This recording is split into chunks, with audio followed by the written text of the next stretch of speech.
Hello दोस्तों, कैसे हैं आप लोग। मैं ब्रजेश कुमार। आप लोगों को का जो प्रिपरेशन है वो बहुत अच्छा तरीका से चल रहा होगा। मैं ये आशा करता हूँ कि आप लोग क्वालिफाई करें और आप लोग अच्छी जगह पे पहुँचे। मैं ब्रजेश कुमार। आज नेक्स्ट टॉपिक जो मेरा है वो भक्ति आंदोलन। भक्ति आंदोलन के बारे में आज हम लोग देखेंगे कि भक्ति आंदोलन में देखते हैं एक जो उत्तर भारत में जो होता है वह सल्तनत का, और दक्षिण भारत में जो विजयनगर और बहमनी साम्राज्य ये जगह पे उभर करके आते हैं। और देखते हैं कि वहाँ पे उस समय बहुत तरह की हिंदू धर्म या मुस्लिम धर्म में तरह तरह की कुरीतियाँ जो थी वह विद्वान हो गई थी, तरह तरह की कुरीतियाँ उसमें आ गई थी।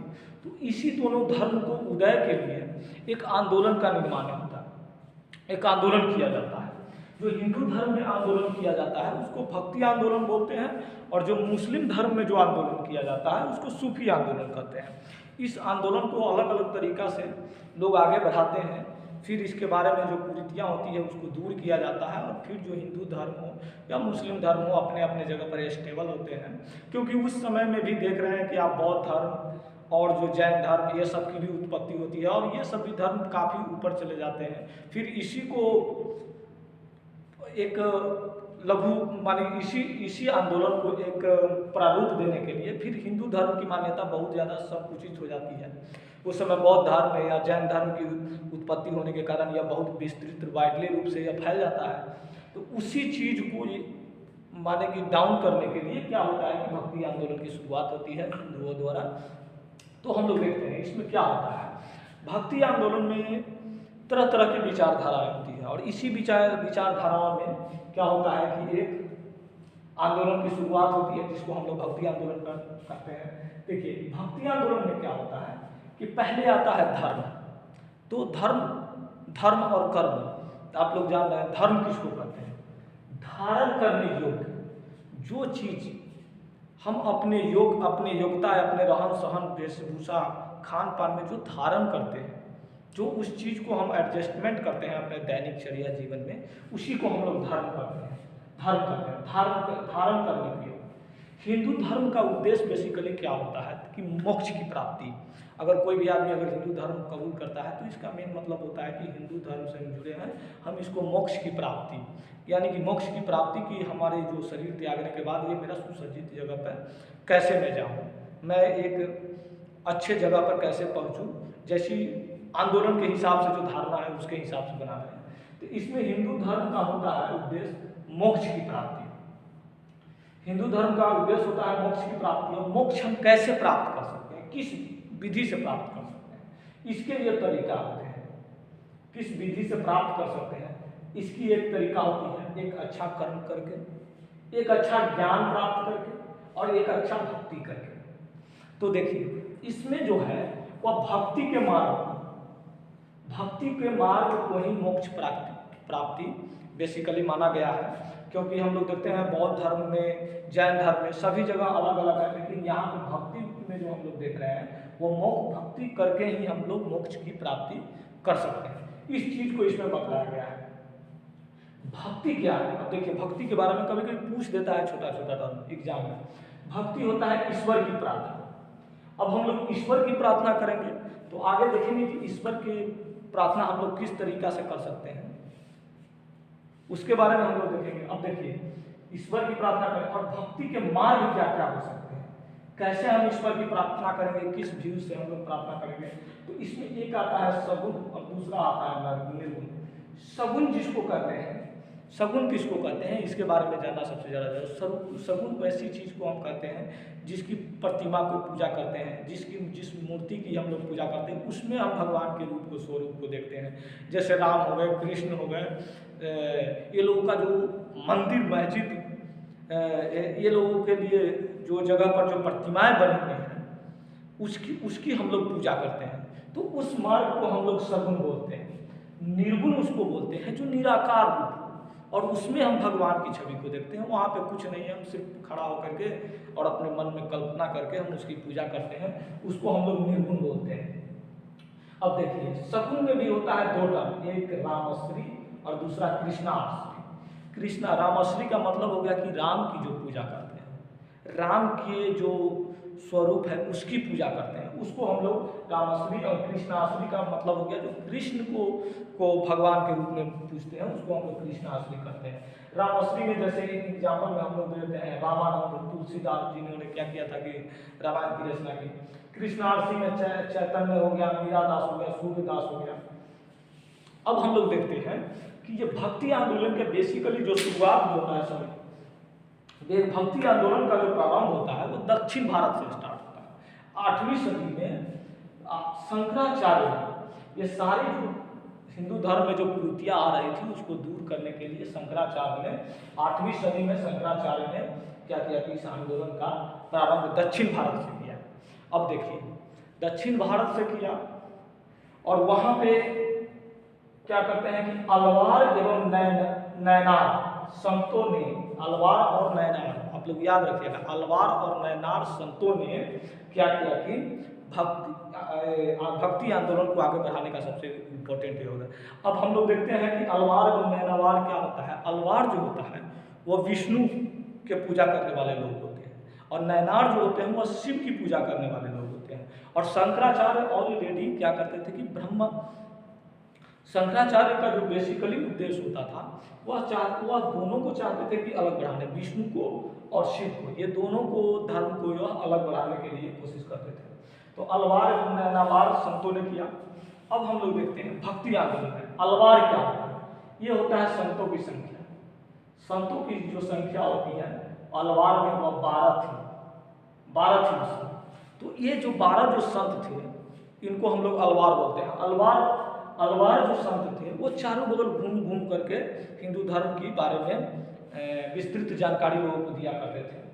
और इसमें देखिए नंबलवार, मधुकर कवि, अंडल, इसको याद रखिएगा, ये VVI है, इसको इसलिए याद रखिएगा कि ये पहला महिला जो थी वो महिला थी दक्षिण भारत में। पहला जो भक्ति आंदोलन का जो सूत्रधार हुई वह अंडल है।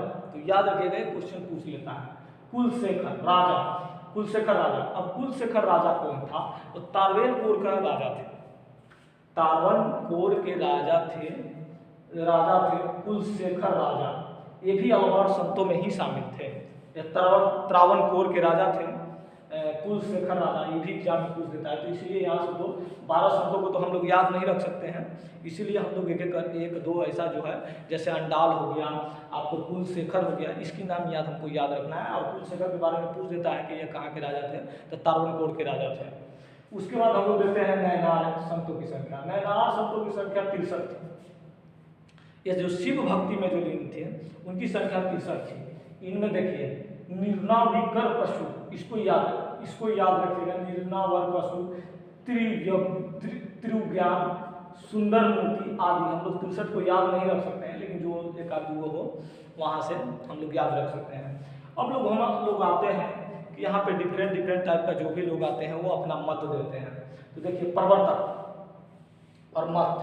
शंकराचार्य जो होते हैं वो अद्वैतवाद का मत देते हैं। अद्वैतवाद का मतलब जो होता है वो ब्रह्म के रूप में वह क्या करते हैं कि अपनी विशिष्टता को बताते हैं। तो इसके लिए इन्होंने अद्वैतवाद का मत दिया। फिर माधवाचार्य जो आते हैं वो द्वैतवाद का मत देते हैं। निबंकाचार्य जो होते हैं वो द्वैतावाद का, बल्लभाचार्य जो होते हैं शुद्ध द्वैतावाद का, रामानुजाचार्य जो होते हैं वो विशिष्ट द्वैतावाद का। तो देखिएगा बेसिकली जो क्वेश्चन बनता है वो मेरा इसी पॉइंट से बनता है।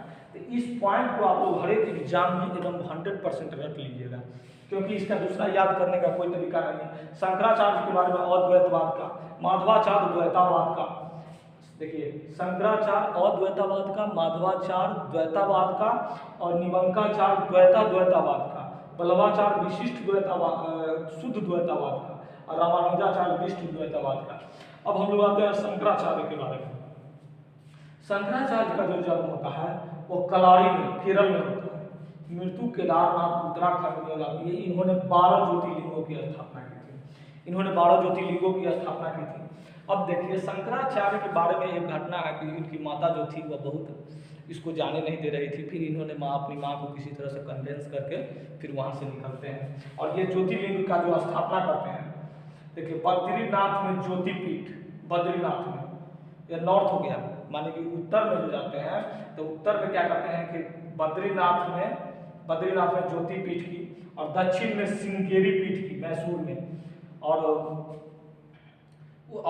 शारदा पीठ द्वारिका जो होता है वो शारदा पीठ, और पूर्व में जो जाते हैं तो गोवर्धन पीठ, पुरी में गोवर्धन पीठ की स्थापना करते हैं पुरी में। तो इस तरह से हम लोग देखें कि इसका याद रखना इंपॉर्टेंट है। अब देखिए हम लोग देखते हैं रामानुजाचार्य को, ये आंध्र प्रदेश के रहते हैं। आंध्र प्रदेश देखिए सगुन भक्ति में विश्वास रखते थे, ये सगुन भक्ति में विश्वास रखते थे, सगुन भक्ति में विश्वास रखते थे, और सगुन भक्ति में ये वैष्णव थे। इसीलिए इसको जानना बहुत जरूरी है, क्योंकि इन्होंने अद्वैतावाद के विरुद्ध विशिष्ट द्वैतावाद दिया। अद्वैतावाद जहाँ पे शंकराचार्य का कहना था कि यहाँ पे एक ही ब्रह्म होते हैं, एक ही ब्रह्म का जो सिद्धांत होते हैं उसको हट करके इन्होंने विशिष्ट द्वैतावाद का क्या किया कि विशिष्ट द्वैतावाद का दिया। इन्होंने कहा कि नहीं, अनेक रूप में हम इसकी पूजा कर सकते हैं, थोड़ा वो इन्होंने डिफरेंट करके उसके अगेंस्ट में जो होता है वो उन्होंने क्या किया कि विशिष्ट द्वैतावाद का मत दिया। अब आते हैं निबंकाचार्य मद्रास, ये सनक संप्रदाय के संप्रदाय थे। इन्हें द्वैतवाद एवं अद्वैतवाद का मिश्रण, ये द्वैतवाद और अद्वैतवाद यानी कि भगवान एक रूप भी हो सकता है, अनेक रूप भी हो सकता है, ये सभी को मिला करके विशिष्ट द्वैतवाद और अद्वैतवाद को दोनों को मिला करके, और क्या करते हैं कि ये निबंकाचार्य जो होते हैं ये सगुन भक्ति यानी कृष्ण एवं राधा की भक्ति करते थे। तो इसलिए इसको याद रखिएगा। उसके बाद आता है रामानंद, इनका जन्म जो 1299 से 1411 ईस्वी में इनका जन्म होता है प्रयागराज ब्रह्म परिवार में, उत्तर भारत में। अब रामानंद इसीलिए फेमस हो जाते हैं क्योंकि उत्तर भारत में जो भक्ति जो होता है उसको उत्तर भारत दक्षिण से उत्तर की ओर लाने में सबसे बड़ा योगदान जो होता है वह रामानंद का ही होता है, रामानंद जी का ही होता है। उत्तर भारत में भक्ति का प्रसारण इन्होंने ही किया। ये सगुन भक्ति में राम से जुड़े हुए थे। इनके 12 शिष्य थे, और इनको कहा जाता है कि इनके 12 शिष्य थे, और उसमें सभी तरह के लोग थे, जुल्हा, पैठान, राजपूत, जो भी वर्ग, हर एक वर्ग से इन्होंने क्या किया था कि अपने शिष्य को बनाए थे। उसी शिष्य में था कबीर, रैदास, सेना, पद्मावती। इसको याद रखिएगा, पद्मावती एक महिला थी। हिंदी भाषा में भक्ति का प्रचार प्रसार किया, और इन्होंने सबसे बड़ा इनका गुण था कि इन्होंने हिंदी भाषा में भक्ति का प्रचार प्रसार किया। अब आते हैं कबीर जो होते हैं, कबीर का जन्म जो होता है वह वाराणसी के यूपी में होता है। इसके गुरु जो होते हैं वो रामानंद होते हैं। अब आप लोग एक चीज को याद रखिएगा कि ये जो कबीर जो होते हैं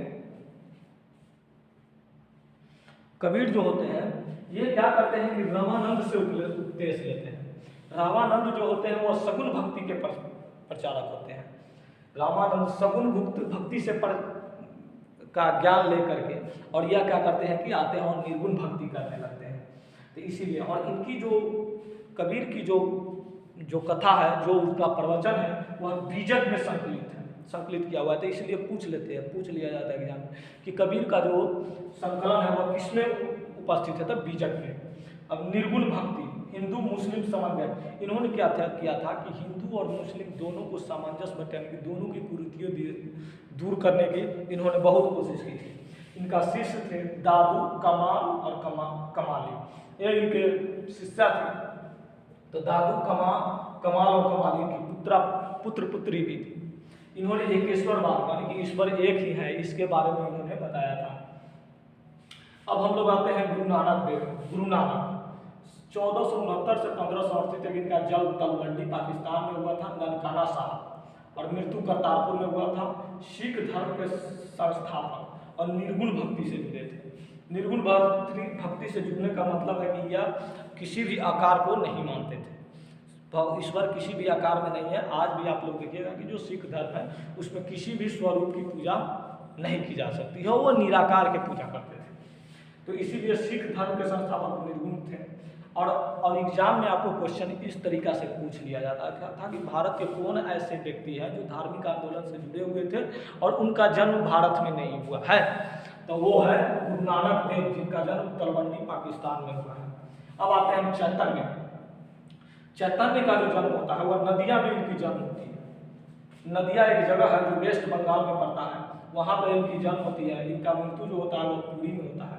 और कृष्ण भक्ति से कीर्तन को भक्ति का मार्ग बनाया। ये देखिए कृष्ण भक्ति से जुड़े हुए थे और ये क्या करते थे कि कीर्तन के थ्रू, माने कि एक 4-5 मंडली बैठ गए और वहाँ से कीर्तन एक गान के थ्रू ये लोगों के बीच में अपनी भक्ति को पहुँचाया। और जो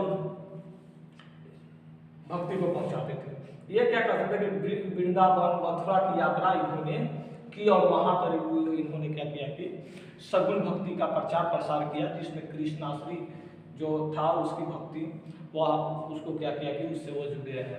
तो इस तरह हम लोग देखें कि भक्ति आंदोलन का पार्ट 1 अपना खत्म होता है। फिर पार्ट 2 में हम लोग देखते हैं कि पार्ट 2 में कैसे मीराबाई होता है, तुलसीदास जी होते हैं, रैदास, दादू दयाल और सूरदास, शंकरदेव, इसके बारे में भी हम लोग देखेंगे। और एक बार मैप से भी कोशिश करेंगे कि ये किस किस जगह से कहाँ से जुड़े हुए थे। फिर हम लोग देखते हैं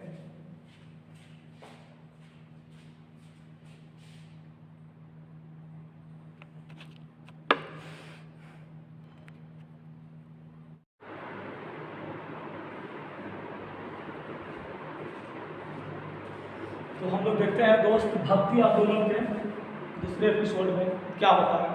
फिर भक्ति आंदोलन में हम लोग देख रहे हैं कि आगे जो हमने देखा वह क्या क्या कि तुलसीदास, और देखें कि हम लोग की भक्ति आंदोलन का क्या क्या जो प्रारूप होता है, नैनार, अलवार या भक्ति का क्या महत्व होता है, मोक्ष की क्या मतलब होती है, उसके बारे में हम लोग देखा। अब हम लोग देखते हैं मीराबाई, उसी पर स्टेप में आगे है मीराबाई। देखिए मीराबाई का जो जन्म होता है वह मेरता के खुद की, अब देखिए ये मीराबाई जो रहती है तो मीराबाई मेरता के जो राजा होते हैं रतन सिंह राठौर, उनकी एकलौती पुत्री रहती है। उसकी जो इसका जन्म होता है मेरता के कुदकी यानी कुदवी ग्राम में। इनकी मृत्यु जो है वो द्वारका गुजरात में हो जाती है। गुरु रैदास को अपना गुरु मानती है और विवाह इसका जो होता है उदयपुर राजा राणा संगा के पुत्र भोजराज, भोजराज से मृत्यु होती है। और आप लोग देख रहे हैं कि वहाँ पे मुगल कालीन से मुगल सम्राट से इसकी लड़ाई होती है और उसी जगह ये दोनों राजा भोज और राणा संगा की मृत्यु हो जाती है। इनकी तुलना सूफी महिला रबिया से की जाती है। रबिया से मीराबाई ने भी क्या किया था कि कृष्ण को ही अपने पति के रूप में इनके पति के मृत्यु के बाद वह क्या करती है कि गुजरात चली जाती है और गुजरात में द्वारिका के आसपास जाकर के वह क्या करती है कि वहीं पर भक्ति करती है और कृष्ण को ही अपने पति के रूप में या मीराबाई मान लेती है। और रबिया का भी यही स्थिति होती है, इसकी तुलना सूफी महिला रबिया से की जाती है। रबिया भी इसी तरीक़ा से, इसके बारे में भी आगे हम लोग करेंगे। अब हम लोग देखते हैं तुलसीदास का जन्म होता है राजापुर बाढ़ यूपी में या यूपी के आसपास है। इसको सगुण भक्ति का जनक माना जाता है। सगुण भक्ति जैसे राम की भक्ति, सगुण भक्ति में राम की जो भक्ति होती है रामाश्री, उन्हीं के भक्ति का इनको माना जाता है। इनको देखते हैं हम 1575 ईस्वी में रामचरित मानस की रचना करते हैं और इनकी जो भाषा होती है वो अवधी भाषा होती है। उस समय भी भाषा एक प्राकृत भाषा होती थी, एक अवधी भाषा होती थी। एक भाषा जो होती है वो लोक चरित्र की भाषा होती थी। तो उसमें क्या किया था कि अवधी भाषा इसलिए क्योंकि उस क्षेत्र के, हमारे क्षेत्र के जो भी उधर साइड के जो लोग हैं यूपी और बिहार, ये सब साइड वो अवधी बोला करते थे। तो इसने अवधी भाषा में शुरुआत की थी। ये शैव एवं विष्णु के बीच एकता। अब देखिए वहाँ पे जो साउथ में जो हम लोग देख रहे थे नैनार और अंबार, दो चीज़ को हम लोग देख रहे थे। नैनार और अंबार जो वहाँ साउथ में जो थे,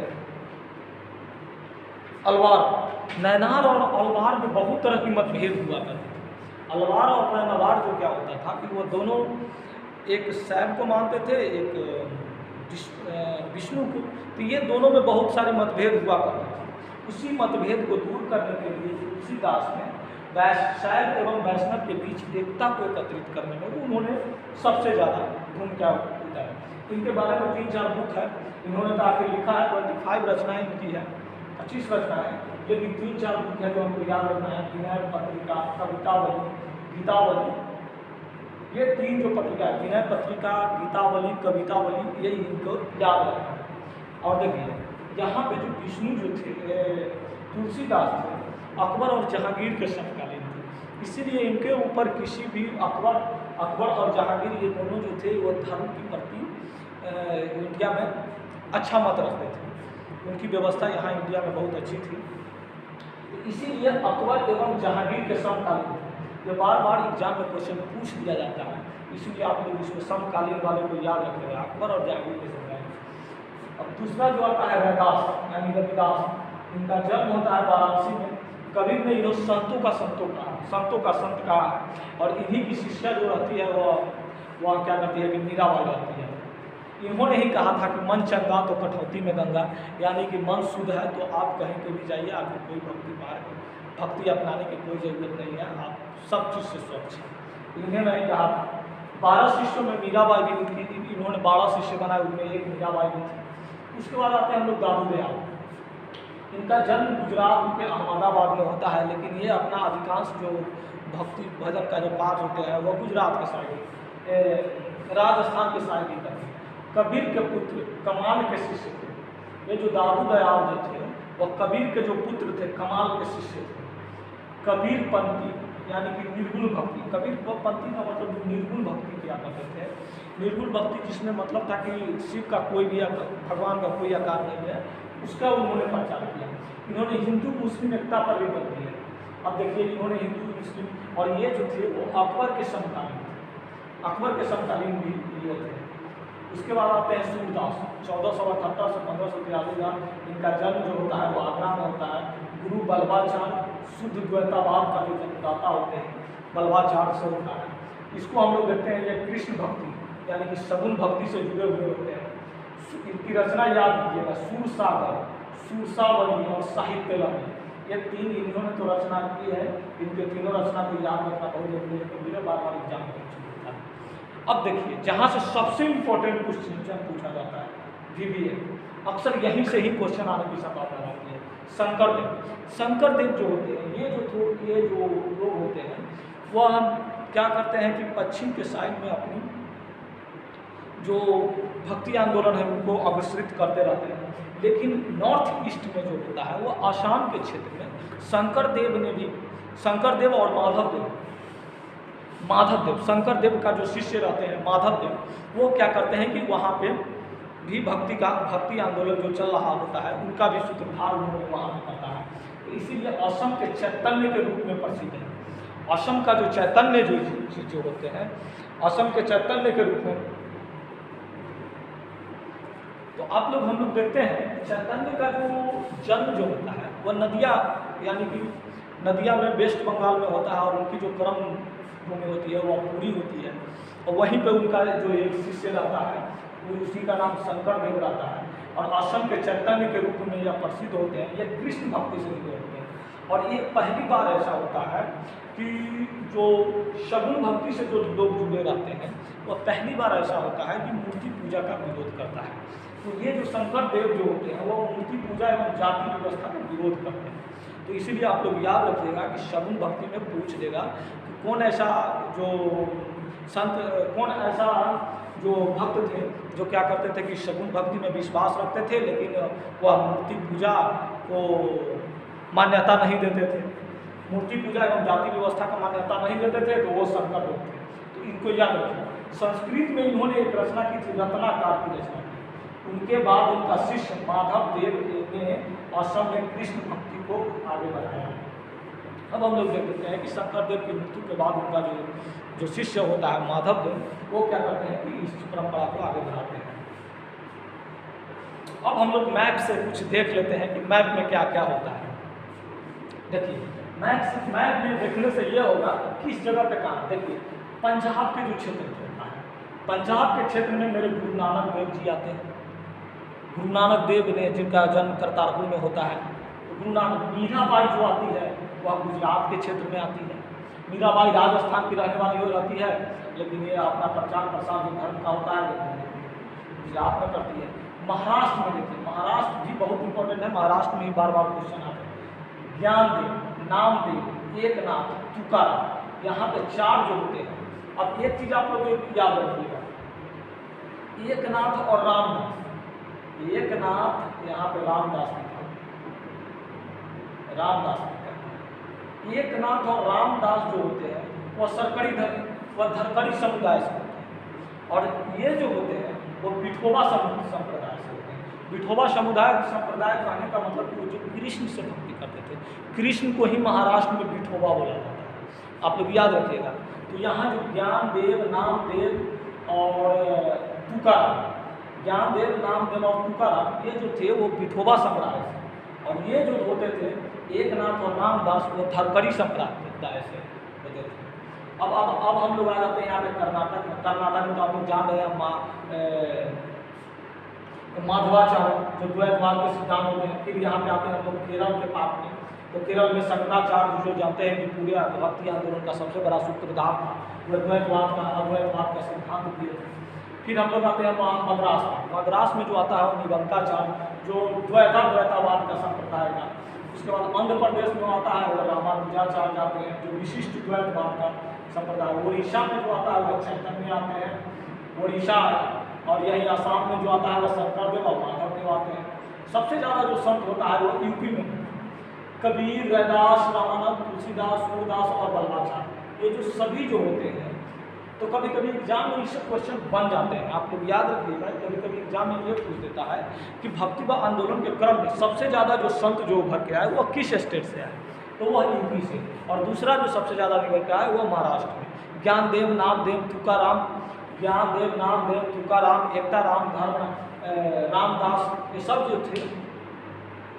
अब देखिए महाराष्ट्र में धरकरी एवं वारकरी संप्रदाय का उदय हुआ।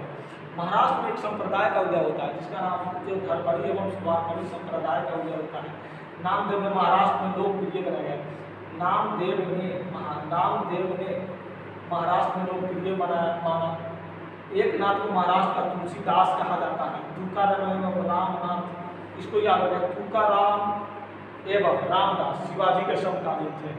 तो इस तरह से हम लोग देखे कि भक्ति आंदोलन में जो एग्जाम में जो पूछा जाता है, इससे हम लोगों ने जो एग्जाम से रिलेटेड जो टॉपिक होता है उसको हम लोगों ने देखा बहुत अच्छे तरीक़ा से। फिर आगे का जो वीडियो है वह क्या करते हैं कि हम लोग नेक्स्ट पार्ट में देखेंगे कि नेक्स्ट पार्ट में जो मेरा आएगा वह सूफी आंदोलन और कुछ वैदिक सभ्यता के बारे में भी हम लोग उस पर चर्चा करेंगे उस वीडियो में। तो दोस्तों आशा करते हैं कि आप लोग हमारे चैनल को देखिए और इससे जो भी इम्पोर्टेंट और जो भी महत्वपूर्ण सवाल होता है उसको बनाइए, और फिर अगर उसमें अगर कोई त्रुटि होती है तो आप हमसे क्या कीजिए कि कमेंट बॉक्स में आप कमेंट कीजिए। आपको जो भी इसमें परेशानी होगी उसके बारे में मैं बता दूँगा। यहाँ तक जो भी एग्ज़ाम है, जो अभी तक एग्ज़ाम में क्वेश्चन जहाँ से आने की संभावना रहती है। और हाँ, एक चीज़ आप लोग थोड़ा देख लीजिएगा, ये जो मैप जो है मैंने रफ करने के लिए मैप को बना दिया है। इंडिया का मैप में थोड़ा आप लोग देख लीजिएगा, मैंने सीधे इंडिकेशन के लिए इस तरीक़ा से बता दिया कि हाँ ये जगह यहाँ है, और इंडिकेशन करके मैंने बता दिया। तो थोड़ा मैप के बारे में आप लोग विशेष कमेंट नहीं कीजिएगा, विशेष इसके बारे में नहीं कीजिएगा, क्योंकि मैंने रफली यूज के लिए इसको बना दिया है कि इसमें जहाँ से हम इंडिकेशन करके ये देख सकें कि मेरा कौन कौन सा जगह कहाँ पे है। ठीक है, ओके दोस्त, थैंक यू फॉर वॉचिंग।